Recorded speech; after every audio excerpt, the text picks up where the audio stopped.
What's going on, good people? What is happening? What is happening? Good Thursday to you. We are live at Profan Talk. I am Marcus Thomas, your host. Thank you for joining me. And another week where the NFL is the gift that keeps on giving. Good Lord. Man. You just can't. It's just like they are false of the news coming out. And, it ain't all good. This is crazy.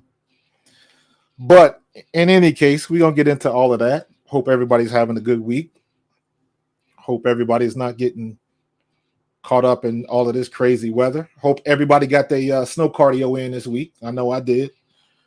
And it looks like we might be getting a little bit more, but it looks like this one might be a little bit more ice. So that's not fun, but we'll deal with it. We in the Northeast. It ain't like this ain't nothing we haven't seen before, but we shall see. And of course, happy Black History Month to everybody. Black History is 365, not just 1 month, but if they want to recognize this month, we'll roll with it. So I got a couple Black History facts for you. Gonna shout out some small Black businesses for you. Shout out to the C Bar in Williamstown, New Jersey. My friend Khalid doing it. You better come down here and get you some stuff and muffins. Stop playing.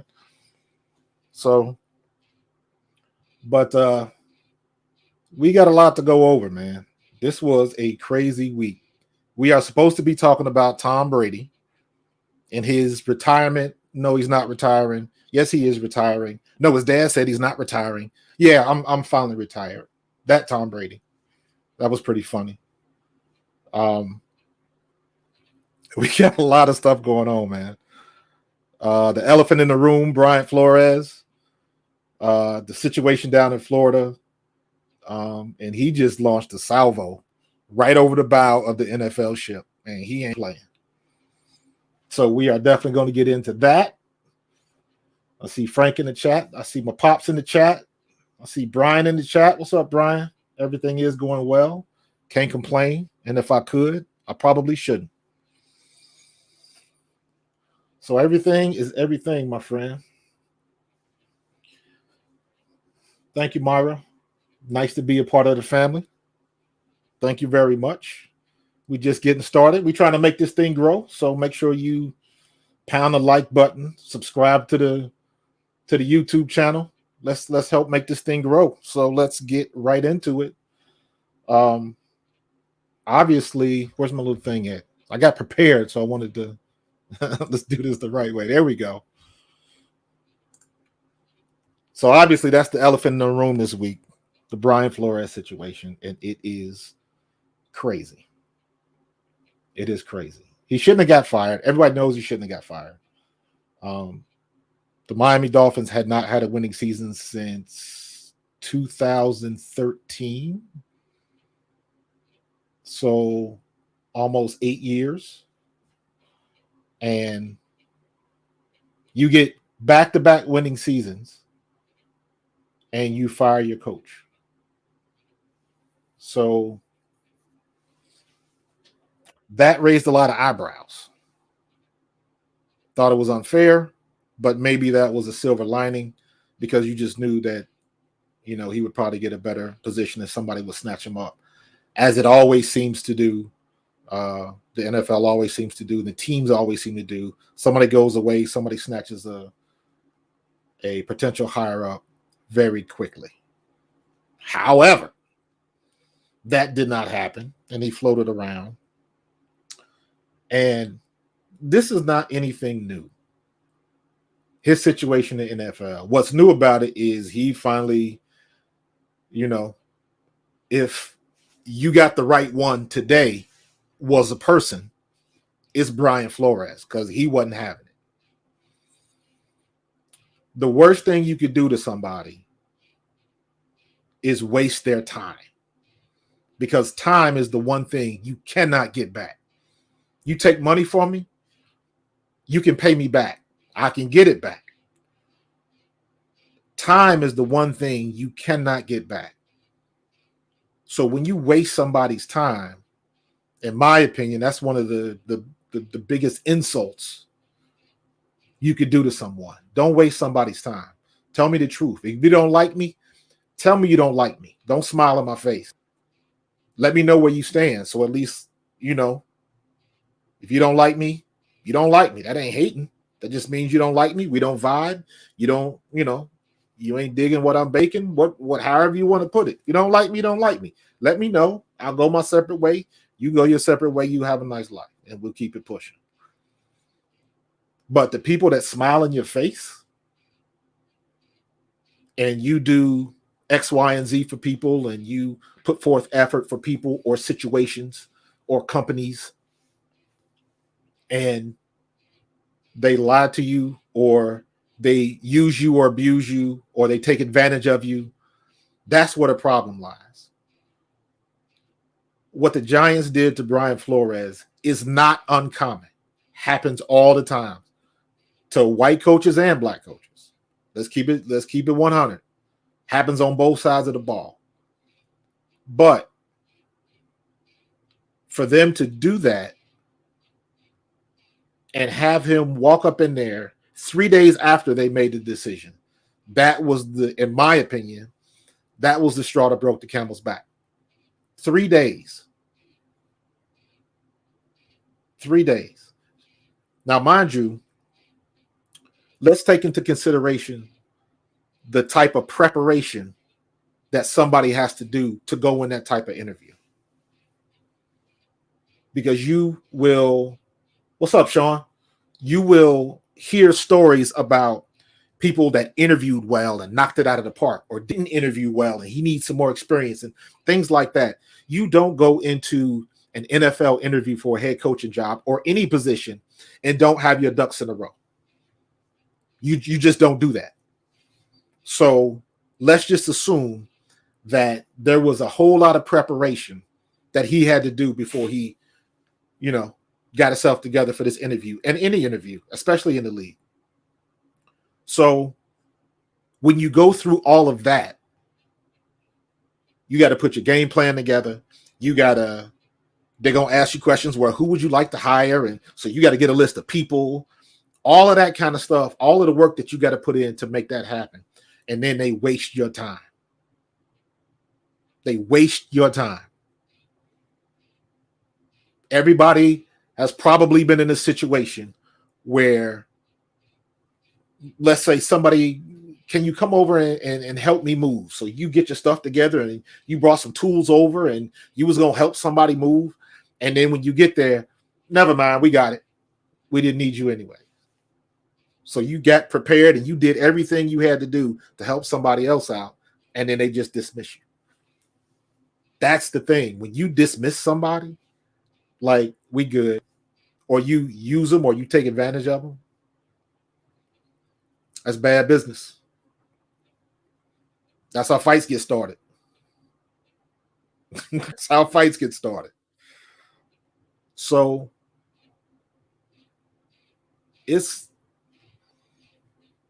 you talk to people in the league. This is not anything new, but this is the first time legitimately where the NFL has been called on the carpet.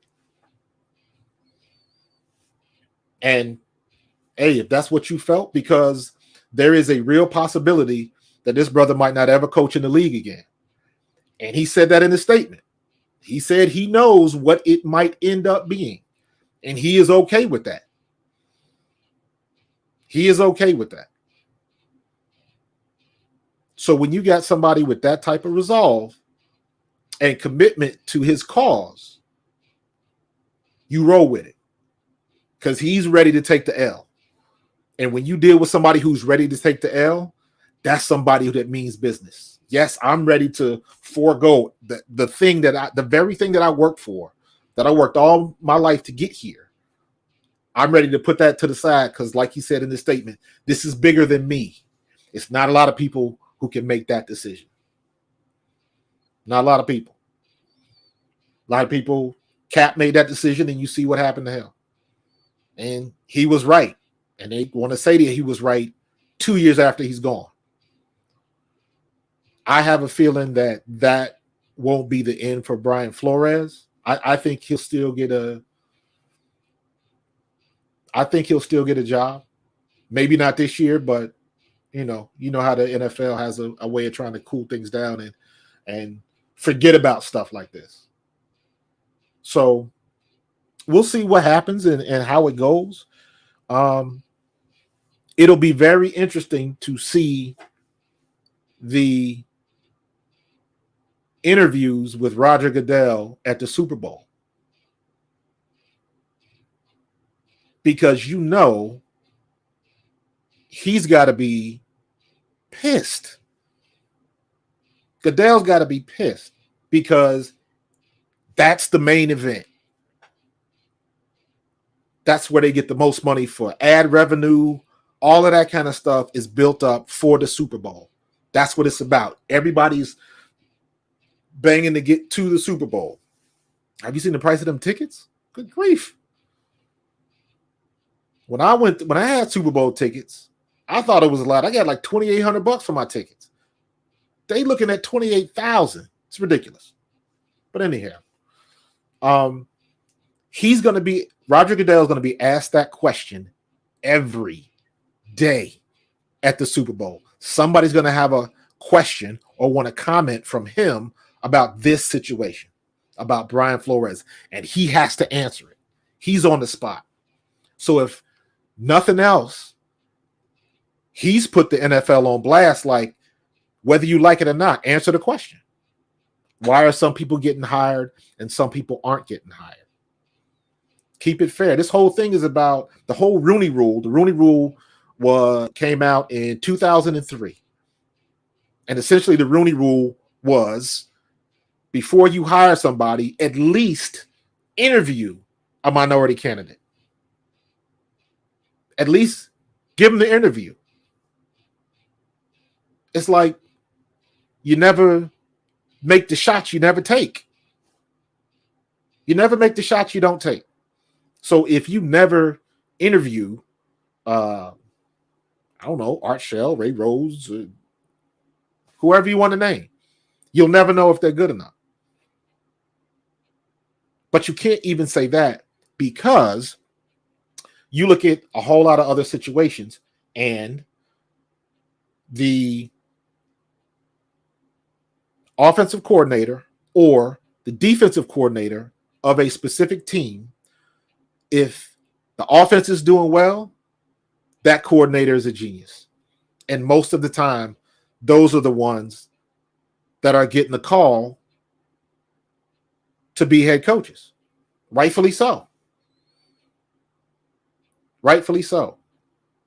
What happens is, where people get the arched eyebrow is the obvious example that people are using right now is Eric Bieniemy. I was hoping that Eric Bieniemy would come here. But Eric Bieniemy has led the Kansas City Chiefs to the conference championship game and the Super Bowl 4 years straight. At least the conference championship. 4 years straight. 4. But his consideration is low. Now, they can use every excuse in the world. He doesn't interview well and stuff like that. That was put out in the media, and there's been execs that squashed that too. Charles Thomas. This reminds me of Doug Williams' situation in the 1988 Super Bowl. We will talk about Doug Williams, Dad. Trust me. But if you got Eric Bieniemy, who's led his team to 4 conference championships and a Super Bowl, but he can't get hired, but you can hire is it Josh McCown? No head coaching experience whatsoever, but he gets the opportunity. That's where people give you the arched eyebrow, like, come on, man. Come on. Even when we didn't, here in Philadelphia, when we didn't like Doug Peterson, he'd only coached high school. He had never had a head coaching position. However, Doug Peterson spent a lot of time under Andy Reid in Green Bay, and he was a Andy Reid understudy. Andy Reid signed him when we drafted Donovan McNabb, so Doug Peterson could teach Donovan McNabb the offense. So at least, even though Doug hadn't had a head coaching experience, he had cut his teeth under Andy Reid. So Andy Reid could vouch for him and say, yeah, that guy is ready. Greg, what's up, dude? Congrats to your Bengals. Thank you. Appreciate that. Yes, I'm rocking my birds, but I was born and raised in Cincinnati. I'll keep saying it. So I hoot to my Bengals. Very happy for them. Very happy for them. But Raj got a problem. The owner's got a problem. And don't think that the all owners do this. Because here's the thing. Nobody can tell you what to do in your house. Right? It's your house. You own it. Can't nobody, me as a stranger, I can't knock on your front door and say, you know what? I don't like the way you park your car in your driveway. Do something different. I can't tell you that. However, if you build a shed in your backyard, if you add an extension to your house, I can't tell you not to do it, but there are some things you got to do with the township to get, the required permits and stuff like that. There is some paperwork that you got to file, even though it's your house. So no, you can't tell you what to do, but there are some things that you need to do if you want to build on your house. So it's kind of the same thing as what they were trying to do, what the Rooney Rule was doing, trying to say at least interview a candidate. Now, of course, it had merit at the beginning. The intent was honorable, but what's the first thing they do is they start shuffling in these candidates just to say they did it. I checked the box. No real intention of hiring a minority candidate. There are some owners who will, and some owners will, because it's a thing of good faith. If the owners do it, if you bring in a candidate out of good faith and you put them through the ringer, like you put everybody else through the ringer, if that's not your guy, that's not your guy. Then nothing you can say. And ultimately, that's what most of these black coaches, all of these black coaches are asking for, is a fair and equal shot, period. The problem is you can't tell me it's fair or equal if you bring me into an interview and then I find out before I go to the interview that you hired a guy 3 days before my interview. That's a problem. You wasted my time.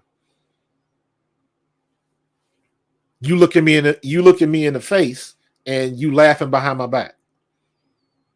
That's the problem that the Giants did.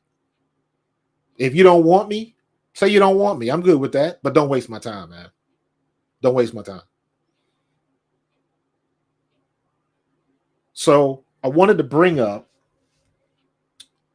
let me see. That was my dad in the chat. So most of you guys, when I was had Ron Carpenter on the other day, we talked about our time in the World League. Yes, I played for the Scottish Claymores. That's it. That's an old picture. I believe that was in the World Bowl after I recovered a fumble and I scored the fastest touchdown in World Bowl history. Like 13 seconds or whatever after fumble recovery on kickoff coverage. So we won the World Bowl. Got our T-shirts printed. But that man right there, Doug Williams. Doug Williams was one of our coaches when they brought back the World League in 1995. He was going to be our quarterbacks coach / offensive coordinator. And it was what they did was they tried to get ex-players. They had players that were allocated. So if you had some kid on the Bengals who was on the practice squad, Well, you know what? You go over there and you play in the World League. You're allocated to the Bengals, but we're going to let you play over there so we can get you some experience and get you, playing. So you ain't sitting on the bench all year. We get you some play time in. So they did the same thing with the coaches. Plus, somebody like Doug Williams and just the name recognition was bringing recognition to the World League. There was all the teams did the same thing. They had a couple of players that you would recognize, and they had coaches that you would recognize. Doug was our guy. Well, we go into camp, and our coach was. We were not in the best situation when it came to coaches. Let's just say it like that. I believe Larry Kuharich was his name. And he was doing some things that was a little bit different. And everybody wasn't on board with it. A lot of people have been through that situation with a coach. And sometimes you just don't get along with the coach. Yeah. Alan DeGraffin Reed, what's up, homie? Alan DeGraffin Reed, along with my boy Ron Karp that was on a couple weeks ago. All three of us are from Princeton High School. All three of us in our class made it to the show. What's up, Al D? Deron Scriber, what's good, fam? But Doug, back to Doug. Doug, he was doing this thing. He was our guy. He was the name recognition on our team. So, long story short, coach is doing stuff that is suspect, right? So, he knows that the team is about to revolt. So, he wants to have a coaches meeting. At least this is the way I heard it. He wants to have a coaches meeting, but he doesn't invite Doug. So, they're trying to make decisions and trying to leave him to the side. Was it a coincidence that Doug was the only black coach we had that year? You could say that. But long story short, Doug finds out that they having a coaches meeting that he's not invited to. So Doug was like, well, screw this. I'm gone. I'm out of here. So the optics of it was that this coach was doing something shady, and the marquee name on our team was leaving because he wasn't treated right. That's the optics of it. Remember optics. We're going to get into that later too. So it was a big to-do. The owner of the team came in. I believe some people that were running the league came in, and they ended up firing the guy. And Doug ended up staying, and Coach Kreiner got the job. And, we were horrible that first year, and we ended up winning the World Bowl that second year back in 96. But my point is, even somebody like Doug Williams, a marquee name, a Super Bowl champion, even he's not exempt from treatment, from that type of treatment. Why would you have a meeting and not invite a coach if it's a coach's meeting? He was there. He was in his hotel room. What was the problem? The problem was they didn't want him there. They didn't want that opinion for whatever reason, and it cost them. And here we are. That was in 1995, and I'm sure there are tons of examples of the same type of stuff. Now we back in 2021 and 22, and the same stuff. Same stuff is happening. So when you get tired of looking at stuff like that, especially somebody that black players, you want to look up the black coaches, but we know what the deal is. You're not going to have all black coaches. But at the end of the day, regardless if you are a player or a coach, you want to be treated fairly, period. You don't have to go any further than that. You want to be treated fairly. And some of the stuff that goes on ain't fair. So it'll be very, very interesting. Very interesting to see what's going to happen with Roger Goodell in these 2 weeks to the Super Bowl. That's going to be crazy. We've got. He had the spot that he got the Rams in. He got my Bengals in, and he's got to deal with this for 2 weeks. And everybody's gonna be writing everything down. So he's got to tread carefully. And of course, you're gonna hear some stuff from some of the owners, and they're gonna be trying to stand their ground. But I want to see, number one, how Goodell's gonna handle this, and number two, how some of the owners come off and what some of their comments are, because this is gonna affect all the owners.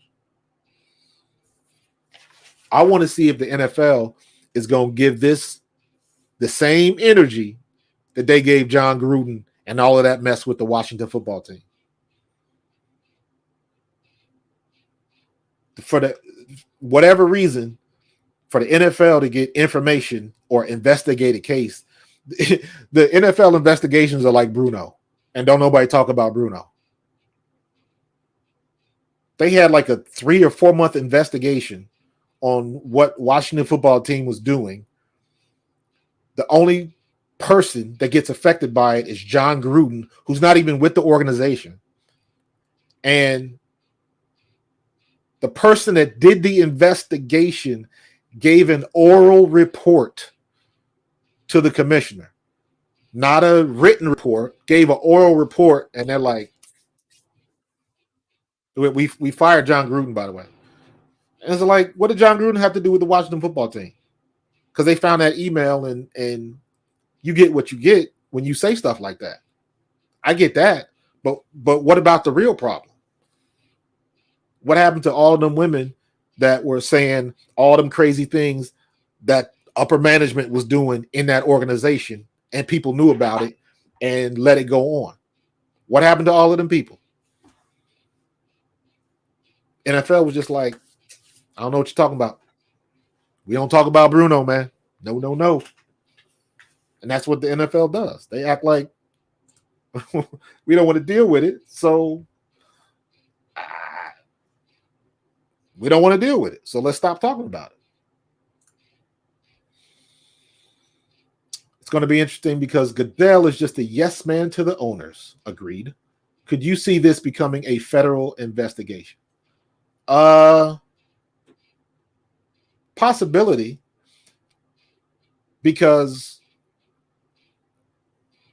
if I haven't learned anything from when baseball was in front of Congress, is politicians love to grandstand.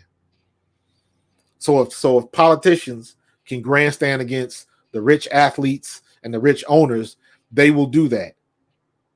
Even though that whole situation when Major League Baseball was in front of Congress, I was never so ashamed of our government in my life. You get people that literally had no idea what they were talking about, and it was clear. And it's like, that's the best y'all could come up with? Y'all making the laws to rule this nation, and that's what y'all act like? They acted like spoiled kids that get jealous of the athlete. So now I got a chance to take the digs at you. It was weird. It was, in my opinion, it was very childish. Go back and look at the tapes. You can go on YouTube and find when Roger Clemens was in front of Congress and all the questions he was getting asked. And clearly some of those guys had never watched baseball or knew anything about baseball.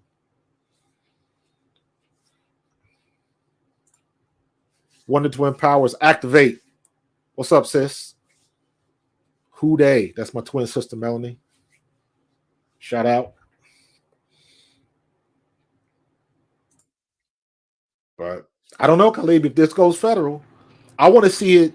I want to see something happen. I want to see something push them. Push the NFL to say, okay, you cannot run from this. You cannot hide it. We need full transparency. Unlock that safe. Pull them papers out. Let's see the communications. That's what they don't want with the Washington football team situation, because the stuff that John Gruden was saying, he wasn't talking to himself. And we know good and damn well that a lot of them owners had that same thought process.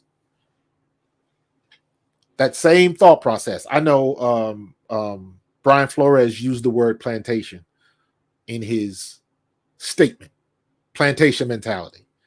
And I've seen it on both sides where a lot of people said, I don't like to use the word plantation because you can't remotely compare this to like slavery and everything that was going on in there. So they don't like using that.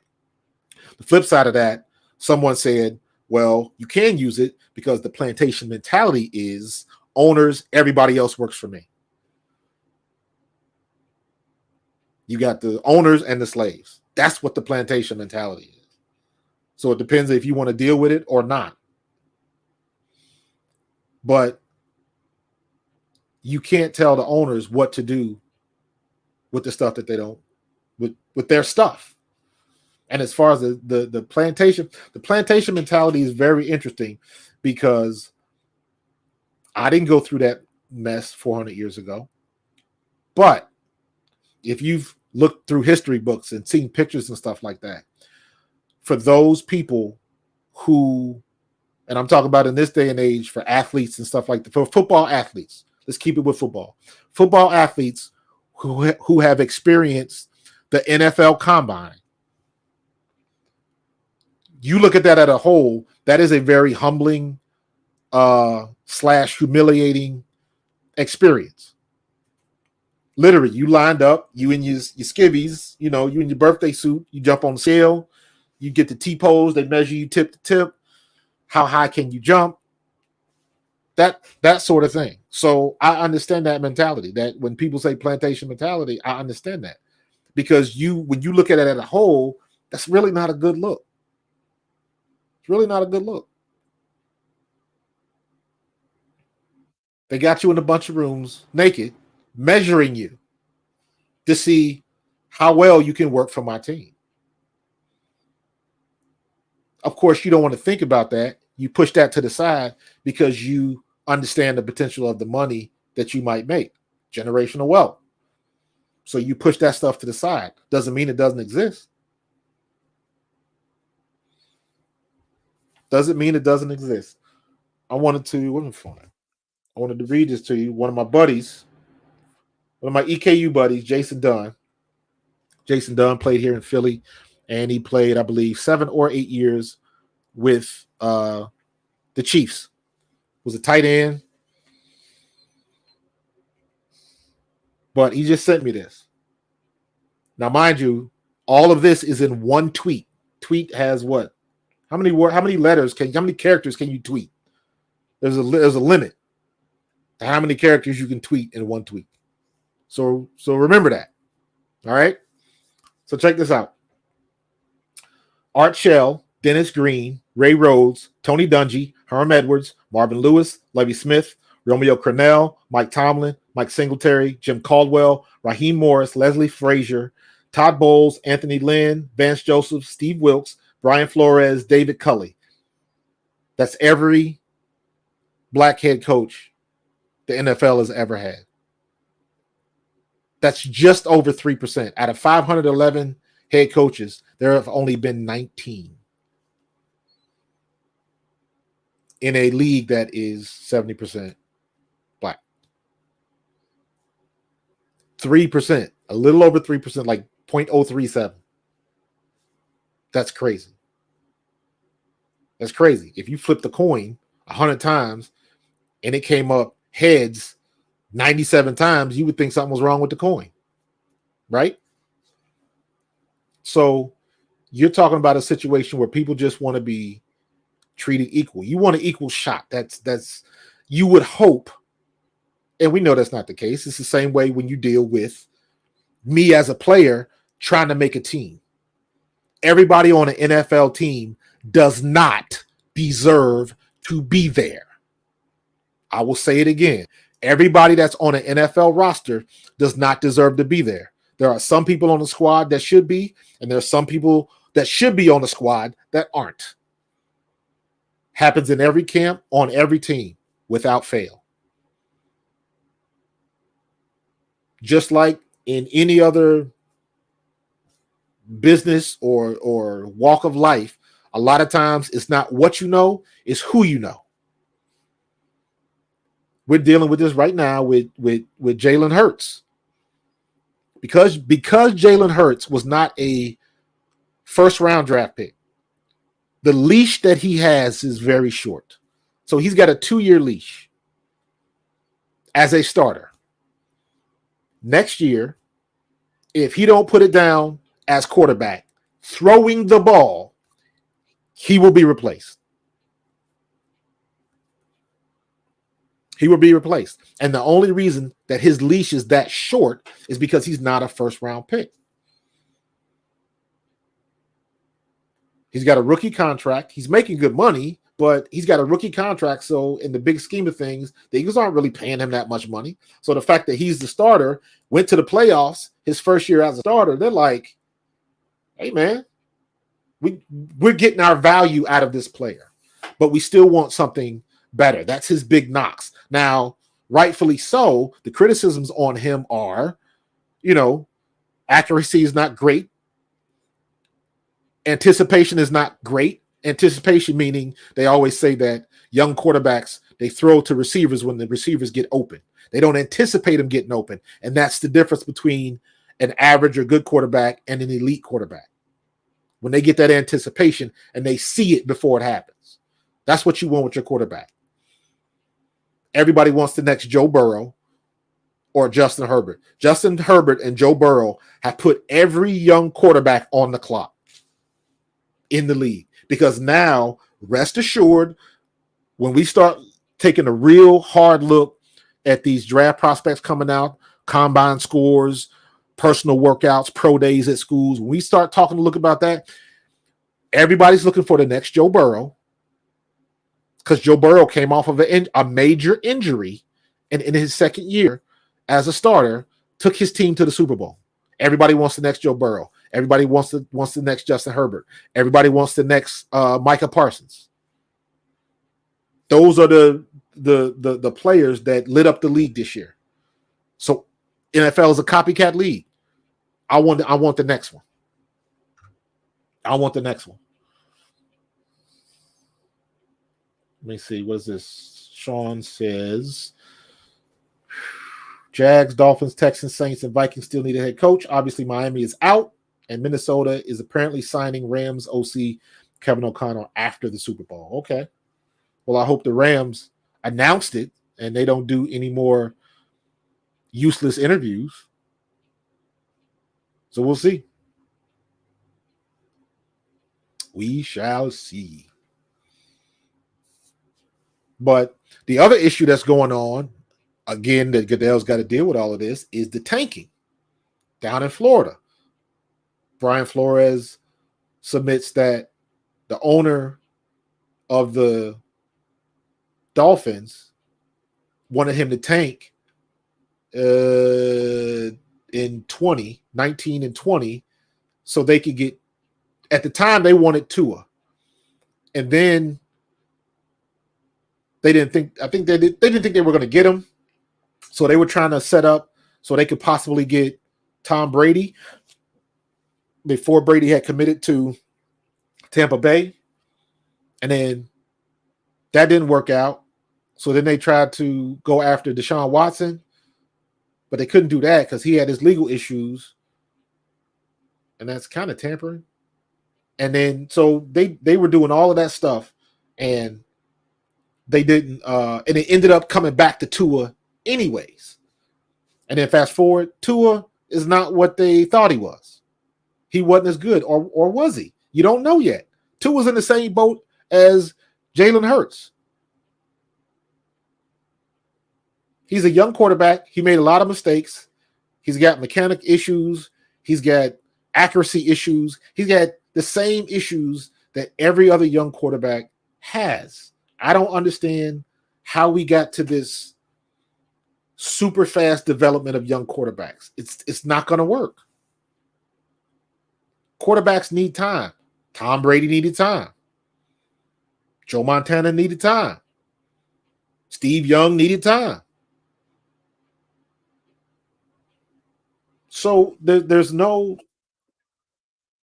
if you go back and look at go back 10 years, how many quarterbacks have they drafted in 10 years?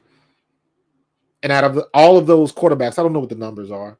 Um, how many Joey Burrows and Josh Allens and Justin Herberts are there? There's not many elite quarterbacks.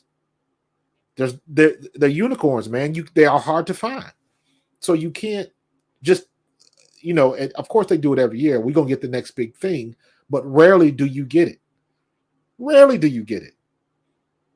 When was it? 2016, the Browns, going into the 2016 draft, the Browns tanked and they ended up getting Mayfield, right? How did that turn out? He was the top pick. He was the one everybody wanted. Didn't turn out like you thought. He's not an elite level quarterback. Far from it. Far from it. So, Eagles looking at Malik Willis. Yeah, I saw that. That's the kid from Liberty, right? I saw that. But you got to remember, you bring this kid in, guess what he's doing? Learning the offense, and he going to suck the same way that Jalen Hurts did. Because he got to go through the same growing pains. So, I guess my question is, if you're going to wait for somebody, wait for the guy you got. Let him. I expect Jalen Hurts to be much better next year because, and nobody's really talking about this, for the first time in Jalen Hurts' career, his college career, his professional career, he will be in the same offense 2 years in a row. 2 years in a row. Finally, he gets the same offense. Let's see what happens to Josh Allen now that his OC left. His OC, it was Daboll, right? Now Daboll's with the Giants. So now, are they going to run a new offense? Are they bringing in a new OC that's going to do his thing? So that means he's got to learn a new offense. Let's see if he's just as good. Tua has to learn a new offense. Let's see if he regresses instead of progresses. So you put these young quarterbacks at a disadvantage when you swap OCs. If you're going to swap OC, you better have a damn good quarterbacks coach. Some quarterbacks can do, or some coaches can do both. They're the quarterbacks coach and the OC. A lot of times that's not what happens. But we'll see. So, and that's another thing. All of these guys, Rich Gannon's name is out there. All of these coordinators that get head coaching positions, that is a different animal. If you are a coordinator, if you are an offensive coordinator, if you are a defensive coordinator, if you are a defensive back coach, you're just a defensive coordinator in training. You learn the same stuff. Your focus is a little bit different. Focus is what I want you to concentrate on, because focus, if you're an offensive coordinator, you focus on the offense. That's it. If you are a defensive coordinator, you focus on the defense. If you are a special teams coach, you focus on special teams, period. When you become a head coach, you can't do that anymore. It's a whole different animal when you got to run the whole team. Because now you could focus all of your energy on one thing. When you are the head coach, you cannot do that. You got to deal with the media. You got to deal with your players. You got to deal with scheduling. You got to deal with travel. Everything has to run through you. Everything, you don't have the time to just concentrate on one thing as a head coach. So it's a different animal. Some people can do it successfully. Some people can't. You get people like Belichick. You get people like Andy Reid.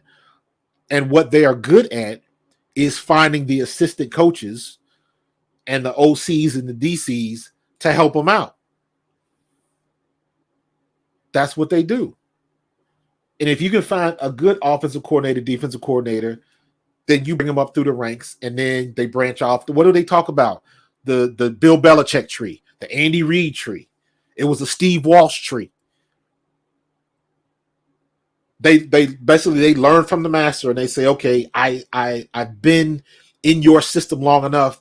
I know it with my eyes closed. It's like the back of my hand. It's a part of what I do. And then when you get the opportunity to go off on your own, you implement that plan, except you change a couple of little things that you didn't like, and you throw your little wrinkles in it and see how you do. Most people don't do that great. But it seems like now, like a lot of these head coaches are in the same boat as the quarterbacks. You got these head coaches getting fired after 1 and 2 years. And it's like, what are these owners looking for? The owners are looking for that quick hit.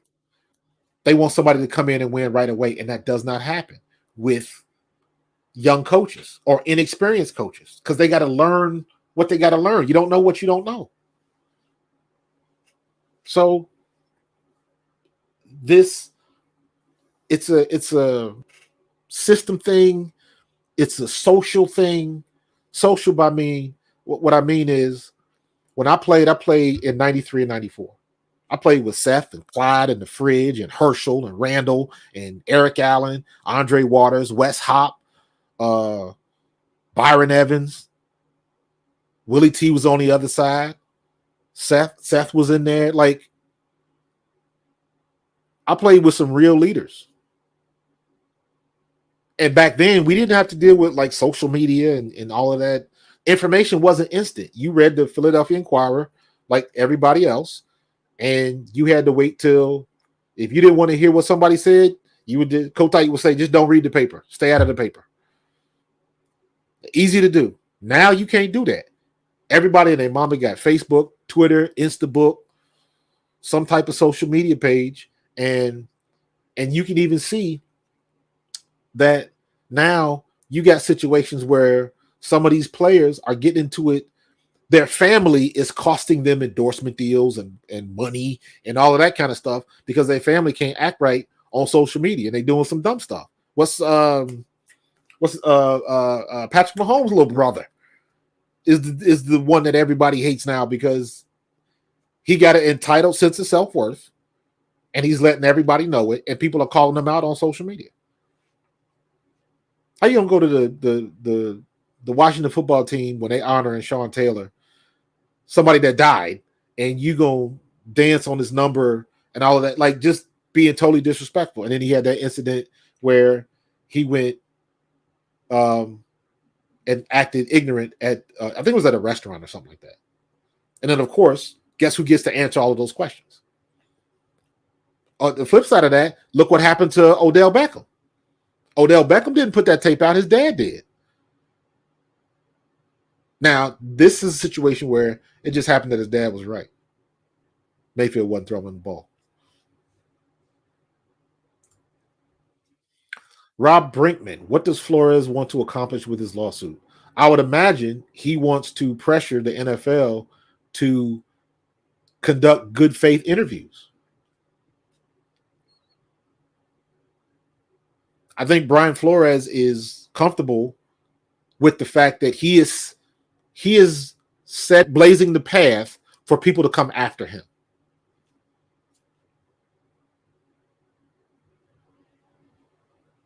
I heard a story they were talking about, and I don't know it too well, but they were talking about Curt Flood and what he did for free agency in baseball, even though he couldn't take part in it. He started it. Curt Flood started it and was a legit baseball, was good. And in less than 2 years, he was out of baseball because of what he did. But what he did is what started free agency. So everybody making all of this money, it's because of him, because he did it. That's the same thing Brian Flores is doing. He's blazing the trail. He might not benefit from it. He might be setting the path for people that come along 5, 10, and 15 years after the fact. And just like in 2003, when they came out with the Rooney Rule, maybe in 5 years from now, there's going to be a Flores rule or something like that that addresses the situation. And maybe in 10 to 15 years, people will forget about how bad it was. People forget Like they didn't even want black kids in school not too long ago. I was reading up, doing some history because it's Black History Month, and this is one of the things I wanted to. I'll drop a little knowledge on you, talking about optics, what something looks like, what the NFL wants something to look like, right? So when it comes to the Brown v. Board, black kids wanted to go to better schools, right? But everything was desegregated. So Brown v. Board, in 1955, the courts issued, the U.S. Supreme Court ruled unanimously that racial segregation in public schools violated the 14th Amendment. So schools were desegregated, right? So black kids had a chance to go to better schools and get a better education, right? That's the optics of it. What they didn't tell you was when they finally got the schools to actually do it, Brown v. Board was 1954. Kids didn't start going to the schools until like the 60s, like 6 and 7 years later. And then what they don't tell you is because of that, a lot of the black kids and the black and poor kids, because there were some white kids too, they left the inner city schools. So a lot of those schools closed down. So a lot of those black teachers lost their jobs. Now you get into optics. Now you get into representation. I need to see somebody that looks like me. I can identify with. Because now you had a bunch of young black kids in schools, and the schools didn't want them there. They were harassed. They were bullied. The teachers didn't want to help them. There were no teachers that looked like them, so they didn't have nobody to talk to. And the white teachers that did help the kids, most of the time they were ostracized. So what do? Is that fair and equal? Absolutely not. But the optics of it says that the schools were desegregated in 1954. Case closed. It's a little bit deeper than that, and you got to look deeper than that. And that's what Brian Flores is doing. He's forcing the NFL to do something that they don't want to do because they know the answers to the tests already. They know it's like this. They don't want to change it. They don't want to change it. Everybody knows someone who is rich and conceited. Everybody has had that either friend or someone you knew in your school, in college, high school, whatever. They were rich and conceited. Being rich leads to conceit.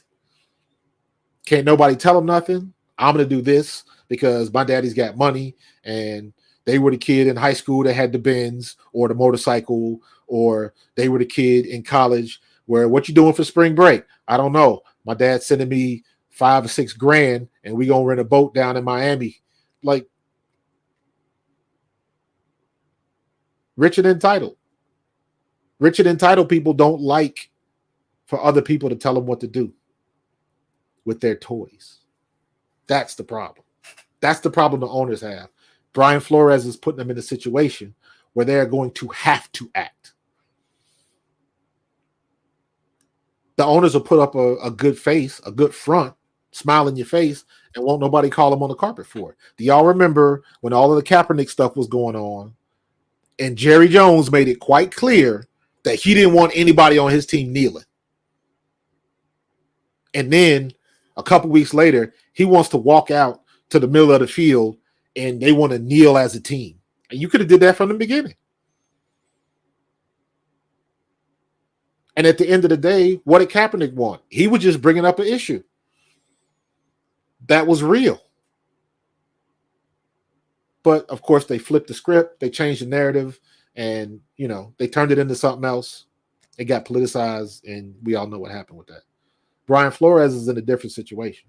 He got receipts. What Herman would say, don't press send. Brian Flores got receipts, man. I don't blame Bill Belichick. Bill Belichick made an honest mistake. Everybody out there has sent a text to the wrong person. Everybody's done that. Or you wrote the wrong thing because of that stupid spell check. You feel what I'm saying? Everybody's been there. He just got a big dose of Murphy's Law. So it he made a mistake. And that mistake is the catalyst of all of this. Patriots fan 12. What did you say? The Rooney Rule is flawed. They need to have a better procedure. Captain Obvious, man. The Rooney Rule had merit and its intent. The problem is the people that execute the Rooney Rule are not doing it in good faith. That's the problem. So it doesn't matter how you amend it. It doesn't matter what they change about it. If they force people to do it, if you're not doing it in good faith, what's the point? If I'm going to bring you in and say, okay, I put on a good face, and we're going to interview and take you through all of the paces, when I know good and damn well I don't want to hire you, what's the point? Again, I'm wasting your time. You can never get that time back, and that's a problem.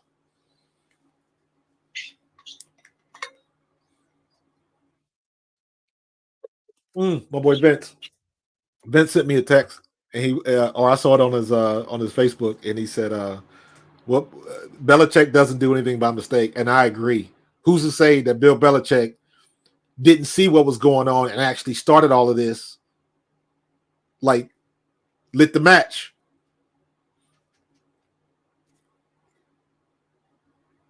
Who knows? You can't tell me I'm wrong because he can't tell me. Bill Belichick ain't said squat. So that's interesting. And if he's at the Super Bowl, you know they're going to ask him some questions. So that'll be interesting. But I would not put it past Bill Belichick, somebody that's cranky and, you know, he don't like everybody and everybody don't like him. So I wouldn't put that past the realm of possibility that he sent that on purpose and was like, oops, my bad. Giving you the arched eyebrow, like major sarcasm. So I wouldn't put it past. I don't put nothing past nobody these days, man. I don't put nothing past nobody. One of my best friends, William Thomas, played for John Gruden. T loved Gruden. I remember when he told me that Gruden called him, was like, "Yo, we got to bring you out here to Oakland." And I remember reading an article about because they loved him out there. Because I remember I read some article about during camp, and somebody made the comment. Somebody from Oakland made the comment like, William Thomas's hands are incredible for a linebacker. And I was like, yeah, T out there doing this thing. And the reason I'm saying that is because if I was to talk to William, he ain't had no problem with Gruden. Then you find out all this other stuff, and you like, whoa, he was smiling in your face like everybody else. So, what? Hold on, dude. If Bill B gets fired, and let's say he wants to go to the Texans, is there mutual interest? I would imagine there would be mutual interest, but I don't think that's going to happen. Belichick ain't going nowhere. He ain't going to leave New England until they kick him out. Bill Belichick might go down as one of the winningest coaches in NFL history before it's all said and done. If Mac Jones keeps doing what he did this year, we'll see. But then again, Mac Jones is in the same situation like a lot of these other young quarterbacks because Mac Jones' coordinator left. What was it, McDaniels? What's his name? Josh McDaniels? He's in Oakland now. So we'll see what his offense looks like next year. Again, people like y'all don't understand. I'm gonna see if I can talk to like some friends. Like I know a couple guys that are on the broadcast on the networks, and maybe they might have access to a playbook, an old playbook. I just want to get an NFL playbook so I can flip through the pages so you guys can see everything that is involved with an NFL playbook. When I played, they literally gave us a book, a 3-ring binder that was about 3 inches thick with plays. I remember reporting for rookie camp a day late because I had to finish finals so I could graduate on time. And the day I got there, the dude throws like 200 plays in my face and like, this is what you missed today. See you tomorrow at practice. It's like, wait, what? But And of course, now they got iPads and all that kind of stuff. But the I got I'm gonna try to find one just so I can like put up some slideshows and stuff so you guys can see what is involved in learning an NFL offense. It is far, far, far from an easy task. And when you got to switch up, when you doing something and it works, and then you got to do like pull the emergency brake and do a 180, that is a difficult thing to do. So we'll see. We shall see. But let me see. Let me go here. I found some good memes this week, and I wanted to show them off. Found some funny stuff. So okay, so everybody been clowning the Washington because everybody knew that the football team name, so that now they're the Commanders and everything. So I saw this when it came up. Wait a minute. The Washington Commodores. Some of y'all might be too young for this, but if y'all grew up in the 70s and 80s, you'll get it. I just thought that was hilarious. The Washington Commodores. That's good, man. But guess what? Washington's getting everything they deserve, man. Daniel Snyder need to be up out of there. What's next? Let me see. Ah, the Washington Commanders introduced their new mascot, Cobra Commander. Boy, again, if you a child from the 80s, that is hilarious. Oh my goodness. Now I can see like next season at all of the home games, you're gonna see a whole bunch of people with Cobra Commander outfits, like painted. That might end up being a new mascot, man. Y'all gonna have people in the stands with the Cobra Commander in scarlet and gold. That is crazy. I'm looking forward to seeing that now. They're gonna be coming down instead of the dog pound, they're gonna have the Cobras. That is hilarious. Um, oh, Troy Aikman. Troy Aikman says without playoff victories, the Dallas Cowboys are no different than the Jacksonville Jaguars or the New York Jets. He ain't wrong. He is not wrong. He is not wrong. Cowboys fans are the worst. The worst. I saw a post. Somebody was on one of the check groups. Somebody was ragging on Bengals fans. Basically, what they were saying was, like, where did all of these Bengals fans come from? And I was like, the same place that all the Cowboys fans come from after the Cowboys win a couple games. You get Cowboy fans that have never watched football, and all of a sudden they're a Cowboys fan. I'm like, you ain't heard the Bengals fans because the Bengals have sucked for the past 30 years. Now we good. So now you paying attention. That's where they've been. So people are funny, but I love it when like Troy Aikman, like and guys that know say stuff like this, and it just brings them down the peg and puts them in their place because they are the worst when they're winning. And they had a legitimate team this year, and um, it was funny because they should have beat the 49ers. They should not have lost to that team. They were a better team, and they still found a way to screw it up. So they get what they get. So no love from me. So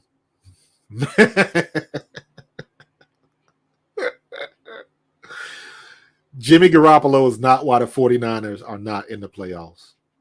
This dropped softball of a drop interception is why the 49ers are not in the Super Bowl. Tracked. That's his name, right? Track number 3. Yeah.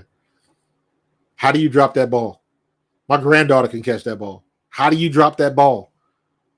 It hit you in the hands, man. It's that losing that game. That was not Jimmy G's fault. I know he threw that interception at the end, but he throws an interception. If he doesn't throw the interception, what is it, like 4th and like 25 or something like that? He ain't making that. He ain't converting that. So that, he was trying to throw it away. He made a bad decision, but whatever. But he wasn't going to convert that first down. This is the play that lost him the chance to go to the Super Bowl, not Jimmy G. So it'll also be interesting to see where he ends up. So a lot of stuff. My mom said that My mom said it looked like a Power Ranger. Oh my goodness. Well, all right, good people. I'm about to get out of here, head to the locker room, man. A lot of stuff going on, and it's gonna get better. I'm gonna try to get I'm trying to see if I can get another one of my former teammates that made it to a Super Bowl. So we'll see. I'm gonna send the connections out to see what bites. See if I can bring somebody in. But keep keep paying attention. A lot of stuff going on. We're still having fun, and like I said, smash the like button. Subscribe to this channel. This HUD family is dope. I appreciate everything they're doing for me. They give me a lot of support, and I try to support them as much as I can. Check out the other shows on HUD Radio. It's good stuff. So keep being good people. Keep being good to people. And I'm going to see you guys next week. So we got a week off. No football. So now we can talk about the Pro Bowl. That's probably going to be boring as all get out. And we'll look at more questions on Brian Flores. And hopefully we'll see some more stuff that comes out in the mail. We'll see. But you guys have a good weekend. Thanks for everybody for joining in. Ended up with 31 today. And be sure to tell somebody about this show every Thursday. I'm going to be on every Thursday at 7 p.m. I'm trying to make this show grow. So please spread the news and bring somebody next time. Even if you don't stay for the whole show, come in so we can get the tick for the view and we can build our numbers, man. So appreciate the help. Appreciate the love. Y'all have a good week. Have a good weekend. Stay safe if you're in bad weather. And I will see you next week. Peace out.